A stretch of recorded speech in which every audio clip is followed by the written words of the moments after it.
Warangal Lakshmipuram union ఆఫీస్కి ఎదురుగా ఉంటాయి మా ఇండ్లు. రోడ్డుకుంటే మాకు నల్లలు రాక గత 2 సంవత్సరాల నుండి నీళ్ళకి ఇబ్బంది పడుతున్నాము. ఎవరు కూడా పట్టించుకుంటలేరు.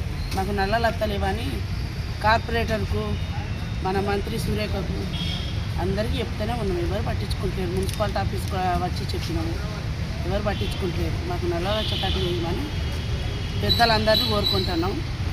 ఎందుకంటే ఏ నల్లకాడి అయినా ఎవరొక బిందె పెట్టలేదు.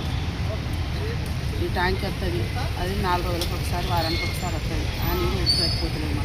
మాకు ఇంట్లో నల్లలు వస్తే అది వేరు ఉంటుంది.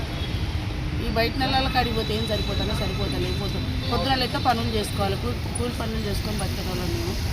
ఈ నీళ్ళకి ఇబ్బంది పడుకుంటూ అటు పనులకు పోవాలంటే చాలా కష్టం అవుతుంది. పోయి ఆడబిందె తెచ్చుకొని వెళ్ళి తీసుకుంటాను పెట్టినాం. కానీ అట్లా చాలా ఇబ్బంది అవుతుంది. మాకు నల్లలు వచ్చేటట్టు చేయమని దాతలను కోరుకుంటున్నాము. ఏదో విధంగా నల్లలు రావాలి మాకు. నా పేరేం పేరు? నా పేరు లక్ష్మి. నీళ్ళకి చాలా ఇబ్బంది పడుతున్నాం మేము. అందుకనే సార్కి ఇప్పుడు పిటిషన్ ఇవ్వాలని మేము వచ్చినాము.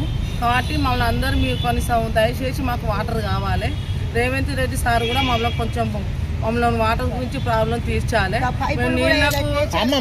నీళ్లు లేక మేము ఎంతో ఆర్థిక ఇబ్బంది పడుతున్నాము. మా ఇళ్ళలో ముసలోళ్ళు ఉన్నారు, చిన్నపిల్లలు స్కూల్కి పంపాలన్నా కూడా ఎన్నో ఇబ్బందులు అవుతున్నాయి. కాబట్టి సార్ వాళ్ళు పెద్ద వాళ్ళందరూ కొంచెం మమ్మల్ని చర్చించాలి, ఆదుకోవాలని మేము అడుగుతున్నాం సార్.